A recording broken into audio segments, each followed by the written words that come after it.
La Tierra de la Gran Promesa es el título de la película que se estaba exhibiendo cuando se incendió la Cineteca Nacional en 1982. Ahí se perdió todo el acervo cinematográfico de México y fue un momento emblemático para mi generación. Sentimos que el cine se nos iba de las manos, un oficio que muchos de mis compañeros de generación pensaban realizar parecía imposible en un país donde arden las películas. El título resultó particularmente irónico porque México no era la tierra de la gran promesa y además porque en esa película, dirigida por Andrzej Wajda, un gran director polaco, el protagonista pierde todas sus ilusiones en el incendio de una fábrica. Entonces, mientras en la película se proyectaba un incendio, las llamas se hacían cargo de la gente, las películas, todo lo que haya habido.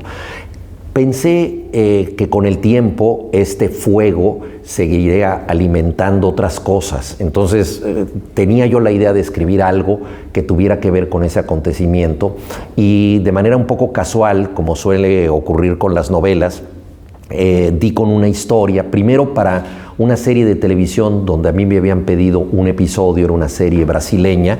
El único requisito es que el personaje se durmiera y se despertara, o sea, tenía que ver un poco con el sueño.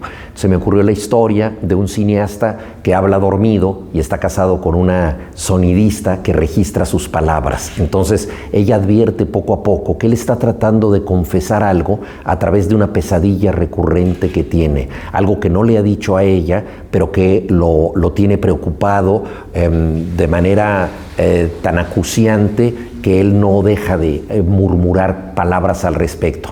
Esa fue la primera historia que yo escribí. Aquella serie de televisión, como tantos proyectos de ese tipo, no se hizo, y entonces me pregunté, bueno, ¿qué pasaría con este personaje en la otra parte de su vida? Cuando está en la vigilia, con los ojos abiertos, ¿qué es lo que hace como cineasta? Decidí que fuera un documentalista en zonas de alto riesgo, algo muy común en México, porque casi todas las zonas de la realidad son de alto riesgo. Él está tratando quizá de purgar una culpa que tiene en el pasado, metiéndose en peligros, con una actitud muy osada, muy intrépida, esperando que el destino ajuste cuentas con él, ¿no? Y de alguna manera lo castigue por algo que le pasó en el pasado. Y en esta narrativa que él trata de controlar como cineasta, con los ojos abiertos, de pronto advierte que hay muchas cosas que escapan por completo a su control. Es decir, que la realidad es tan difícil de manipular, de administrar, como la de los sueños mismos. Entonces el discurso diurno se convierte en algo tan conflictivo para él como el discurso nocturno, y a consecuencias de un documental que él hace con un capo del narcotráfico en una casa de seguridad, se ve implicado en una encrucijada en la que él inadvertidamente,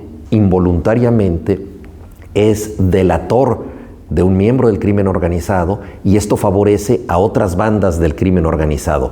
El delito también tiene intereses narrativos. Es algo muy importante para entender cómo construye sus propias historias. Capturar a una persona significativa puede ser muy útil para otras ramas de la delincuencia que siguen haciendo delitos y se los atribuyen a quien ya está en prisión. Entonces, esta lucha de narrativas, desde las que ocurren en el sueño hasta las que ocurren en la realidad y que creemos controlar, pero donde nos convertimos en cómplices o en actores involuntarios de otras personas, es un poco de lo que trata La Tierra de la Gran Promesa. Buñuel, que aparece un momento en la novela porque fue una figura decisiva para el cine mexicano y pasó muchos años en nuestro país, a quien yo vi de lejos como una celebridad con la que nunca pude hablar, él decía que su ideal consistía en filmar como quien dirige un sueño. En los sueños nosotros utilizamos una reserva de nosotros mismos. Todos tenemos una caja de seguridad en nuestro interior, pero ignoramos la combinación que la abre. Y los sueños, de pronto, te dan este password, esta combinación para que afloren cosas que ya estaban dentro de ti, pero que no sabías cómo interpretar, ¿no? Entonces todo el psicoanálisis se basa en esto, y a Buñuel le atraía mucho que en sus películas ciertas revelaciones ocurrieran a partir de esta mezcla de fantasía y realidad que simula el sueño. Entonces, para mí eso es muy, muy importante, y yo traté de que la novela tuviera una estructura parecida, que hubiera una revelación importante ocurrida durante un sueño. Mi maestro de cuento, Augusto Monterroso, decía que los sueños literarios siempre fracasan, porque como el sueño es muy arbitrario, es muy fácil que alguien escriba cosas locas justificándolas como un sueño verosímil, porque ningún sueño en el fondo es verosímil. Pero los que filman como si soñaran, como Buñuel, o los que escriben como si soñaran, aunque no se traten de sueños, como Kafka, saben que hay esta consistencia extraña en donde tú puedes descubrir algo de ti mismo sin estar del todo consciente de lo que estás haciendo, ¿no? De pronto sueñas y eres mayor que tu padre en ese sueño, pero tu padre te dice algo que en efecto te podría haber dicho estando vivo, aunque él ya haya muerto, te sigue adiestrando desde el sueño. Entonces estos misterios de nuestro inconsciente quería ponerlos en juego en una novela que tiene mucho de thriller, porque es una novela que se involucra con la realidad mexicana, un documentalista que está haciendo una serie de películas que lo meten en peligro, pero en donde las cosas más importantes para él, los afectos más profundos, las revelaciones más significativas, ocurren siempre en pasajes muy parecidos al sueño. México es un país donde la esperanza se ha inaugurado muchas veces y se ha prometido otras tantas, ¿no? En México se ha hablado de periodos de abundancia extraordinaria y de conquistas del futuro o de la modernidad que no han sido más que promesas. Es un país extraordinariamente rico, con recursos naturales muy potentes, con una cultura extraordinaria, desde la cultura popular y la gastronomía hasta las formas más sofisticadas de la expresión artística, y sin embargo no encuentra un rumbo cierto, un rumbo cívico, entre otras cosas porque ha tenido una corrupción rampante, una impunidad terrible y discriminación muy fuerte de la mujer, de los indígenas, del otro en general. Entonces la novela pasa por las esperanzas y los desencantos, ¿no? Pero yo creo que es una trama en la que se contraponen las ilusiones desaforadas, excesivas, y las ilusiones reales que podemos tener, que no son lo mismo. Mi generación creció en una época en que las utopías estaban en oferta. Era muy fácil que te ilusionaras con el socialismo democrático, con el movimiento hippie que te llevaría a un retorno a la naturaleza, con las puertas de la percepción abiertas por las drogas, con el amor libre, etc. Años después, el socialismo al que anhelábamos acabó en autoritarismos lamentables, el retorno hippie a la naturaleza acabó en el ecocidio, el amor libre en la pandemia del SIDA y las puertas de la percepción de las drogas en el narcotráfico. Entonces, al haber pensado que el futuro era necesariamente un cambio radical, donde llegaría una aurora absolutamente diferente de todo lo que conocíamos, al no llegar a ese fin, a esa tierra prometida, hubo una gran decepción. Yo conozco mucha gente desencantada de mi generación. Pero mi protagonista, Diego González, está relacionado con una mujer mucho más joven, Mónica, millennial, que pertenece a otra generación en donde las utopías no solo no estuvieron en oferta, sino que no existieron.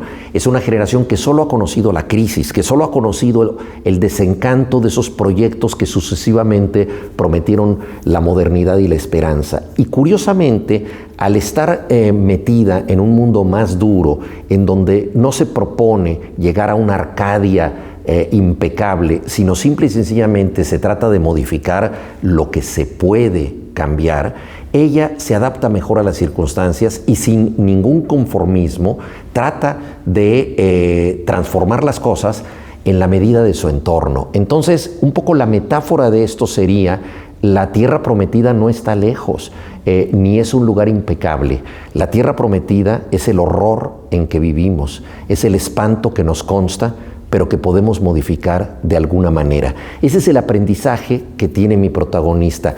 Me gustan las novelas donde los personajes se transforman, empiezan siendo unos y van cambiando, y me gustaría pensar que en una lectura de una novela extensa también el lector se transforma en alguna medida.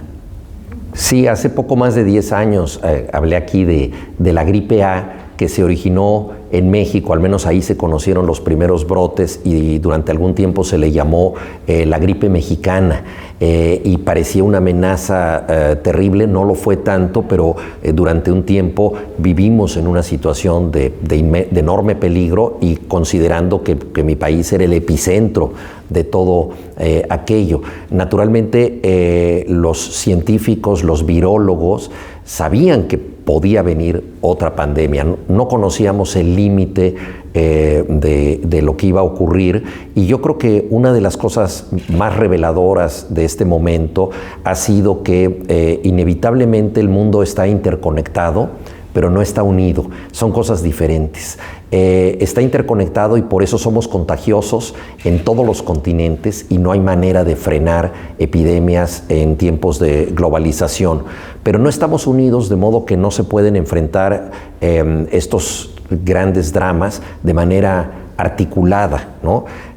Hace no mucho, a propósito de este tema, el filósofo Paul Preciado recordaba que la palabra munus es una palabra latina que sirve de partícula a otras dos palabras muy significativas: inmunidad y comunidad. Munus significa tributo, entonces el inmune es el que no paga tributo, y la comunidad es el cuerpo social que paga el tributo entre todos.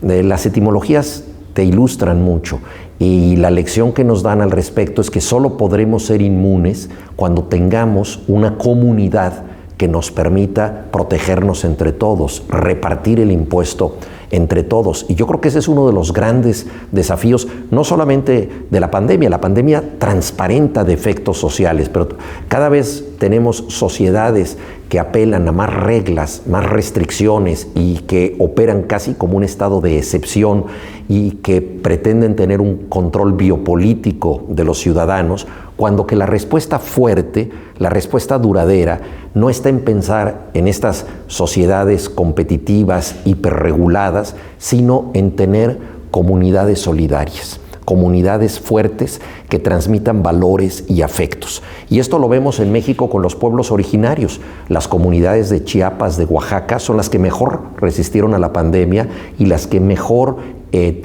pueden dirigirse con democracias directas, participativas, no meramente representativas. Entonces, la idea de comunidad creo que es lo más importante que podemos nosotros sacar como una lección de esta pandemia.